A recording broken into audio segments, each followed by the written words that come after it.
Foi só o Flamengo tropeçar diante do Grêmio que aqueles corneteiros de plantão chatos pra caramba, com aquele discurso vazio de sempre, voltaram.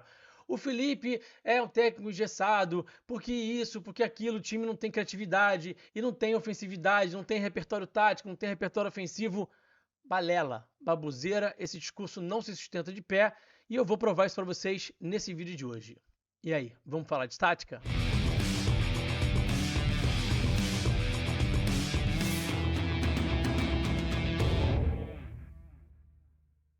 Meus amigos e minhas amigas, sejam todos muito bem-vindos a mais um vídeo aqui no canal falando de tática.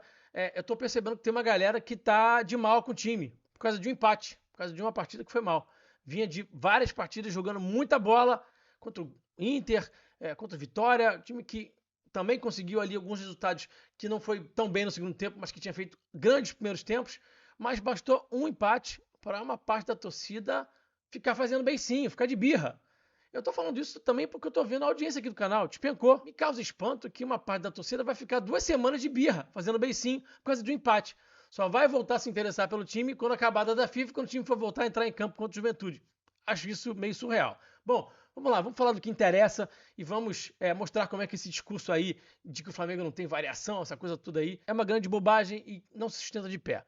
Bom, vamos lá, vamos fazer um pequeno resumo aqui sobre fases do jogo, tá? E vamos falar sobre fase ofensiva mais especificamente. O jogo de futebol ele se divide em 5 fases e essas fases têm submomentos. Vamos falar da fase ofensiva. Organização ofensiva. Primeira fase, construção, a famosa saída de bola, depois a fase de progressão e depois a entrada em último terço. E você tem também a transição ofensiva e tem também a bola parada, falando só sobre a parte com bola, fase ofensiva. Então o Flamengo mais recentemente incorporou ao seu repertório ofensivo um contra-ataque mais eficaz. Faltava essa cerejinha ali no bolo, mas sempre teve uma saída de bola muito boa, uma progressão muito boa, sempre com variações, com dinâmicas diferentes. Também tem uma entrada no último terço com variações, eu vou mostrar para vocês isso já já nas imagens. E a bola parada a gente sabe que é forte e não é de hoje.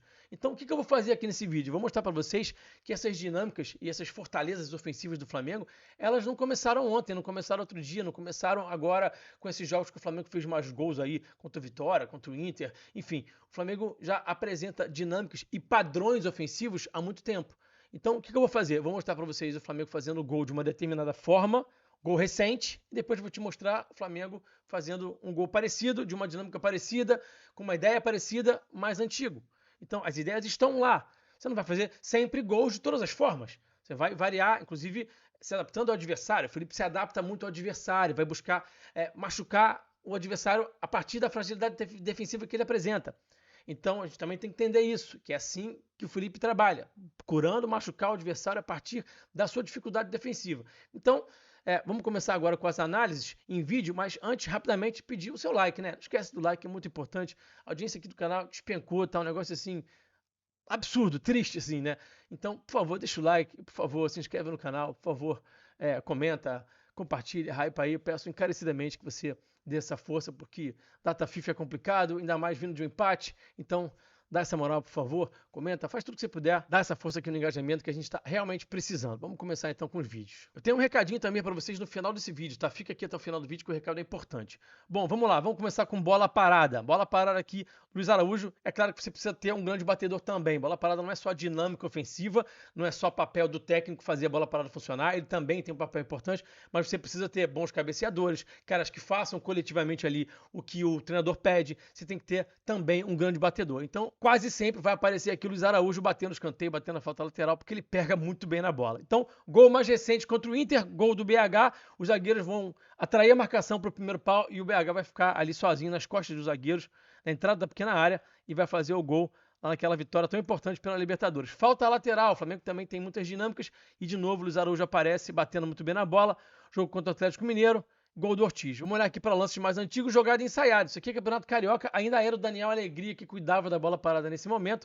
Houve uma queda ali nas dinâmicas da bola parada, o Flamengo acaba demitindo o Daniel Alegria, o Rodrigo Caio entra para a comissão técnica, não para fazer o papel do Daniel Alegria, que tinha de fato a responsabilidade de cuidar da bola parada. O Rodrigo Caio entra na comissão e é mais um a cuidar da bola parada, mas tem sido um cara que tem ajudado bastante ali. A gente viu que o Flamengo voltou a fazer gol de bola parada. Teve um gap, teve um momento ali de baixa, mas a gente via muitas dinâmicas no final do ano passado, já no início do trabalho do Felipe, e também no início desse ano. Esse aqui, gol no início desse ano contra o Maricá, no Carioca, jogadinha ensaiada, escanteio batido curto aqui pro Luiz Araújo, tá? Ele vai receber aqui esse passe, vai fazer aqui o drible, vai progredir. Inclusive foi o último gol aqui do Alcaraz com a camisa do Flamengo, esse gol aí, tá? E também falta lateral, batida lá de longe com a Arrascaeta.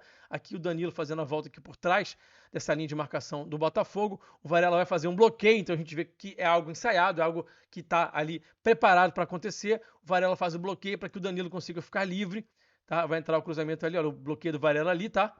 O Danilo escora essa bola para dentro da área e o Ortiz só escora para dentro do gol. Então é jogada totalmente ensaiada. O Flamengo tem muitas dinâmicas de bola parada, é fortíssimo na bola parada, tá?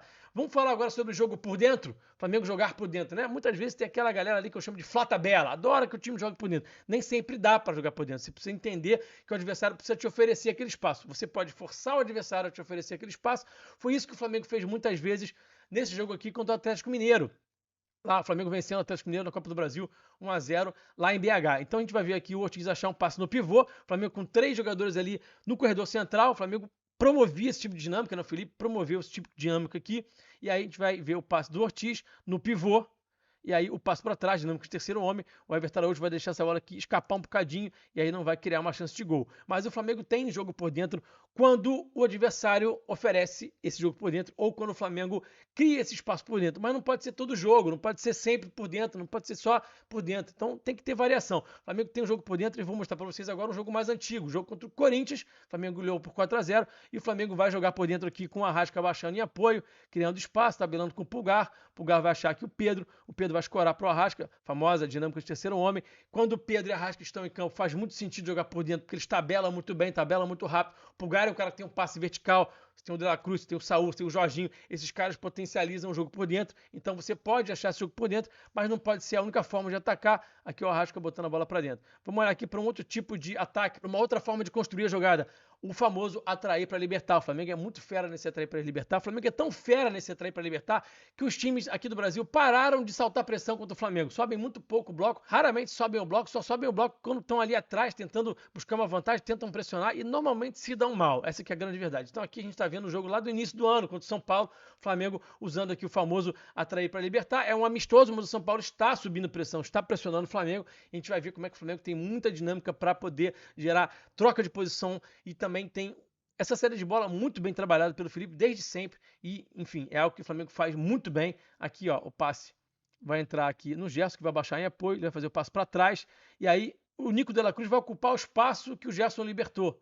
Então tem muito essa questão de você baixar em apoio e libertar um espaço para o companheiro. Atrai uma marcação, liberta o espaço nas suas costas, o passe vai entrar aqui para o Nico. E aí tem também essa questão de receber o passe e o adversário está todo adiantado, você faz o passe na profundidade. Atrai e liberta, né? Atrai e acelera nas costas. O Flamengo é muito fera em fazer isso. Então aqui o Nico de la Cruz acionando o Wesley. A gente já sabe que essa jogada aqui não vai terminar em gol. O Wesley vai perder esse gol aqui lá nesse amistoso contra o São Paulo, início do ano lá nos Estados Unidos, tá? Agora, jogo mais recente, contra o Mirassol, o Flamengo usando a mesma dinâmica. O Mirassol vai tentar subir o bloco, o Ortiz acha aqui um passe pro Rossi, o Rossi vai achar o passe pro Ortiz, o Mirassol tá avançando as suas peças, e o Ortiz, a gente sabe que é muito fera em identificar o homem livre, ele vai achar aqui um lindo passe pro Alan, e o Alan já vai acelerar. Então a regra é, se você consegue achar um passe desse que você quebrou a linha, já gira e joga, já acelera. Aqui o Alan vai fazer exatamente isso, vai achar o Alexandro, que vai achar também o Lino, passes verticais, ataque rápido. Isso aqui não é um contra-ataque, tá? Isso aqui é o Flamengo atacando rápido. Por quê? Atraiu, libertou, acelerou, e aqui o Lino vai ficar um contra um e vai conseguir aqui um escanteio, e logo na sequência de escanteio aqui o Flamengo faz o gol. Então gerou um escanteio que gerou um gol. Então, através do atrair para libertar, o Flamengo criando uma situação de gol. Agora, inversão de corredor. O Flamengo sempre fez isso, sempre usou esse tipo de dinâmica aqui. Claro que tem potencializado mais com o Lino, porque quando você faz essa inversão, essa bola chega para o Lino, ele aproveita a jogada. Aqui o Cebolinha consegue aproveitar essa jogada. Jogo mais do início do Campeonato Brasileiro lá contra o Corinthians, né? O Flamengo invertendo a jogada aqui com a Arrasca, deixando o Cebolinha um contra um. Ele vai aqui partir para um contra um, vai trazer essa bola para dentro, vai fazer o gol. Então o Flamengo tem essa dinâmica de inverter o corredor, não é de hoje. A gente vai ver agora o Flamengo fazendo isso no jogo mais recente. Não é uma bola pro ponta, não é uma bola pro Lino, mas é o Flamengo pesando um corredor e achando uma bola na profundidade aqui pro Varela. Então pesou aqui o lado esquerdo, o Varela ficou sozinho do outro lado. Aqui uma bola na profundidade, isso aqui é uma bola que o Flamengo usa muito também, né? Olha só. o Luiz Araújo achando aqui o Varela vai adiantar um pouquinho aqui e não vai conseguir aproveitar essa chance. Então o Flamengo usa muito a inversão de corredor e usa tanto com a bola no pé do ponta, quanto também com a bola na profundidade pro ponta ou pro lateral aqui. Quando a bola vem pro lado direito, normalmente é o Varela que tá espetado lá. Antigamente era o Wesley, né? Agora é o Varela que tá fazendo sempre esse movimento de ultrapassagem. A gente vai ver, eventualmente, o Royal também aparecer ali fazendo isso quando ele tiver mais minutos, tá? E a bola na profundidade, algo que o Flamengo usa bastante também. Então, vocês estão vendo a quantidade de jogadas diferentes que o Flamengo apresenta? O repertório é muito vasto. A gente mostrou aqui diversas jogadas diferentes. Então, olha só aqui o Ortiz tentando a bola na profundidade contra o Inter, porque contra o Inter fazia sentido tentar esse tipo de jogada. Então, volto a dizer, o Felipe sempre tentando atacar a fragilidade do adversário. E aqui, essa bola acabou não conectando. E aqui, lá no ano passado, jogo lá no Beira-Rio no ano passado, Brasileirão do ano passado, o Ortiz conectando também essa bola também no BH, que ele está conseguindo conectar. Então, é outro tipo de jogada que o Flamengo usa muito. A gente viu o Flamengo usar, por exemplo, contra o Grêmio agora, um jogo recente, tentava esse tipo de jogada. Por quê? Porque o Grêmio oferecia as costas. Então, você vai usar as jogadas de acordo com o que o adversário vai te oferecer de vulnerabilidade, gente. É simples assim, tá? Não tem muito mistério, não. Agora vamos falar sobre bloco alto, sobre o Flamengo pressionar o adversário e conseguir gols dessa forma. Jogo contra o Corinthians, o Flamengo vai subir o bloco aqui, o De La Cruz vai pressionar, o Hugo Souza vai errar e o Pedro vai fazer o gol. Então, esse tipo de gol pressionando o adversário acontece, não é de hoje. E agora vamos para um jogo mais recente, o Flamengo pressionando o Vitória lá no 8-0. Goleiro Lucas Arcanjo fazendo passe, o Saul conseguindo já desarmar, armando, usou a Arrasca para o Pedro, do Pedro para o fundo da rede. Então, também não é algo que surgiu agora. O que surgiu agora, o que o Flamengo realmente conseguiu incorporar ao seu repertório ofensivo, que era algo que faltava, a gente apontou isso aqui no canal, né? É o contra-ataque que está mais forte. A gente vê que o Arrasca potencializa muito esse contra-ataque. Com a chegada do Lino, o Flamengo se tornou um time mais forte também no contra-ataque, porque ele é muito assertivo, ele é muito eficiente, ele perde muito pouco a bola. Contra-ataque você precisa ser eficiente, você tem que pensar rápido. Então o Lino é muito fera em não perder a bola, né? Ele vai empurrando aqui o defensor para trás, acha o Arrasca, que acha o Pedro, e o Flamengo fazendo um gol de, como se diz, né, na gíria, contra-ataque de manual, né? Fazendo contra-ataque de manual. E também contra o Vitória, na goleada de 8-0. Uma bola aqui que o Jorginho vai roubar, vai achar aqui o Arrasca, que já vai também acionar o Lino nessa dupla que funciona muito bem. Também fiz um vídeo sobre esses dois aqui no canal recentemente. O Lino recebe essa bola aqui 1 para 1 e o adversário já fica em desespero. O que eu vou fazer aqui agora nesse mano a mano com esse cara que vai me driblar? Nesse caso, ele achou um passe dentro da área. O Lino também é muito fera em achar esses passes dentro da área, né? Ele ou vai trabalhar esse 1 para 1, ou então ele vai achar um passe certo dentro da área, tá? Ele é muito assertivo nas suas ações. Então ele vai dar o tapa aqui pro Pedro e o Pedro vai fazer essa loucura que foi esse gol do Elástico, esse lindo gol, essa pintura contra o Vitória. Então, meus amigos e minhas amigas, tem sim muito repertório ofensivo do Flamengo, tem sim muita variação, constrói de formas diferentes, machuca o adversário de forma diferente.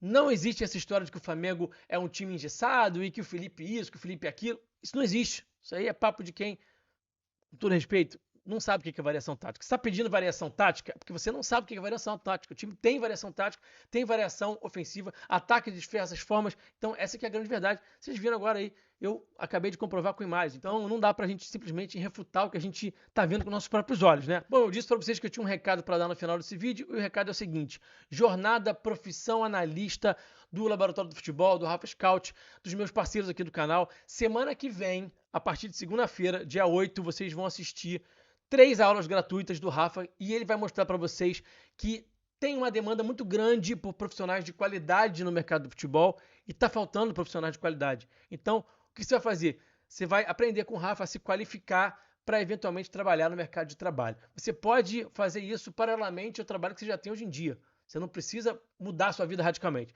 Você vai ali disponibilizando algumas horas na semana, depois, de repente, algumas horas no dia, para poder começar a trabalhar com futebol. Você que se ama esse esporte, você pode transformar esse hobby num trabalho. Você pode ser pago para assistir jogo de futebol, que maravilha. Então, entra aqui no link que está na descrição desse vídeo, vou deixar também no comentário fixado. Faz o cadastro para você poder assistir às aulas da jornada profissionalista semana que vem, a partir de segunda-feira que vem com o Rafa Scout, essa fera da análise de desempenho aqui no Brasil, esse grande profissional, a quem eu tenho o prazer de chamar de amigo, de parceiro aqui do canal. Então, não perde essa oportunidade, você vai trabalhar com futebol, ele vai te dar o caminho e você não vai precisar pagar nada para entender como é que é o caminho, tá? Então, se cadastra para assistir às aulas da jornada profissionalista a partir da segunda que vem, beleza? Mais uma vez, agradeço muito pelo carinho aqui com o canal. Não esquece de deixar o like, comentar, hypar, compartilhar. Eu agradeço muito se você puder fazer isso, porque vai ajudar aqui o canal que tá num marasmo brabo, tá bom?